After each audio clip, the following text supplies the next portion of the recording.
Well, listen, while you're thinking about that, while you're stewing on that, here's a problem that someone's emailed in. We're taking emails today. If you've got a problem, a concern, or, you know, just a general query that you think Karl could answer for you. It could be about anything. It could be about some of the big kind of philosophical questions. Yeah. It could be you know, something to do with war or famine, anything like that. Or it could just be a personal dilemma, you know, something that's happening locally. Anyway, this seems one that I think you and your father have probably come across this sort of dilemma in the past. And I'd be interested to know what your take is on it. Let me see, this is from Lee Matthews by the look of it. He says, he lives in a suburban area where the local teenagers also live on the same road, and they're running riot. They're smashing wing mirrors off the cars, they're crashing into parked cars on their skateboards, and they're just generally making mayhem, you know, night and day. What can he do to stop this going on? The parents of the kids don't seem to give a damn. Anyone who complains to them, they just say, oh, piss off. You know, the police are useless because they never catch them in the actual act of violence, which is what they got to do to apparently convict them. So they don't know who to turn to, really. It's rather like when a little old lady went and got the A-team, you know. It's a great note, and he was dressed as an elderly Chinaman.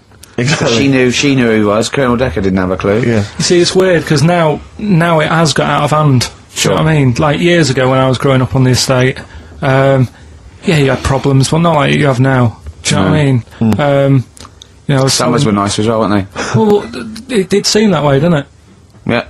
Right, and police are getting shorter and younger. But you yourself kind of admitted in the past that you were something of a tearaway. You didn't do anything like these kids here. The thing is, I was scared that if I got caught doing it, my dad would go mad. Yes. And I remember smashing a car window by accident and legging it in the lounge and sort of pretending to go asleep on the settee. Right. Genius. And I heard a knock at the door. He chloroformed himself just to be unconscious when his dad came home. And there was a knock on the door, and I thought, oh God, this is the fella who saw me. I was chucking a stone in the air, seeing how high I could throw it. Of course you were. Did it keep landing on your head? That would explain a lot.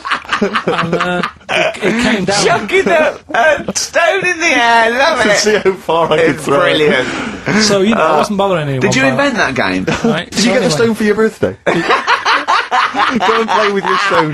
He gave one to Suzanne. Karl, go and play with your stone. No, the thing is, right, and it came down at a funny angle, and of course it did. It ate the back of this car, and the back window is the most expensive because it has that heating thing in it. Yeah. In case you got a frosty window. Yeah. So I thought, oh God. So I legged it in, got on the settee, went to sleep, knocked at the door. Genius. It's a brilliant plan. It's a brilliant plan. I couldn't be guilty. I'm asleep. So I love the idea. So the thing is, our lounge used to sort of you could see in from the door, right? So this family who saw me do it saw me asleep on the settee, and my mum said, "Go and get the door," and I sort of went, "What?" as if I'd been asleep. Yeah. And went to the door, like rubbing my eyes, and the fella said, "What did you run off for? I saw you." I was like, "Oh no," and I didn't see my dad. I went out. It was when he was working sort of evenings, so I went out so I didn't have to see my dad. And then the next day I came home from school, and my dad said, 45 quid. Ooh. That's all he said. That's all he looked at me. And then you fell asleep, and he went, wake up. You know what I said? No, 45 quid. No, the thing Karl. He didn't have to do £45, Karl. Now, I know you were saving up for a brick, but you can't have it. Yeah. Yeah. But do you know what I mean? It's like, I knew I did wrong, and I was scared that my dad was going to belt me. Yeah. So I was like, oh, you know, I'll be more careful next time. But that was clearly good parenting on the part of your father, because these young tykes, clearly they don't have the what do you do? The father support. I don't know if you were living in that street, very quickly, what would you do? What would your approach be? If you were living in his street? What if they'd come home, right, and they just vandalised all your pebbles, right, that you've been saving over the years, and just threw your gravel away? What would you do if they just... I'd probably clout one of them. So you'd use violence?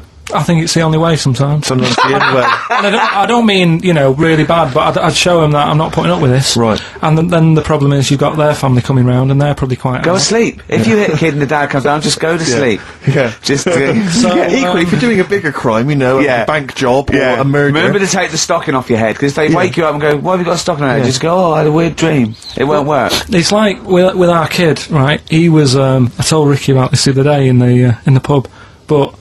Is this your brother? He never, yeah. Because he was a terror, wasn't he? Well, yeah, a little bit, but it was more... He did drive a tank down the high street once, didn't he? Yeah, that's when he was in the army. Yeah. But another story. But this time, I remember my mum and dad were going out, right, for the evening, and I must have been about, I don't know, 5, so our Mark was like, I don't know, probably 18, something like that, 16, 17, 18.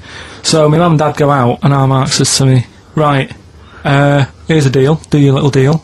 I'm going to have a load of women round. Right? Deal is, I'll let you have your tractor in the house. Wow, he had a tank, you had a tractor. but his brother didn't have the rocks that Karl had. No. So he needed the So tractor hang to on, put his toys what kind along. of a man was he? He brought a bunch of women round. So, yeah, there's loads of... But do you know when you're a kid, you don't think, oh, I know what they're up to. You're not bothered, are you? Do you know what I mean? As long as I've got my tractor, I'm happy. Yeah. So I was... He hasn't changed a bit. But how many women did he have round? Was it just him and like a bunch of women? Yeah. Was it like, what's his name? What's his name? Look like Nedwell from Confessions. Yeah. Confessions of an Older What, they all Brother. just came round and had a He big liked his orgy? women. Seriously, right, my mum and dad had to move because they got sick of women coming round saying, I've got a kid and it's your marks. They had to move because it got that bad. You know, did you hear, when you were playing on your tractor and there was women running back and forth in underwear, did you ever hear this noise?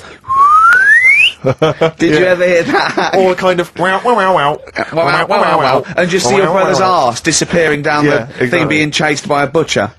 Did you ever... It's not important, is it? Is that what it's going to be like, do you think, when I'm voted #1 most eligible bachelor in Great Britain? Yeah, and you're coming on your moped. I mean, no, am I going to get a tractor?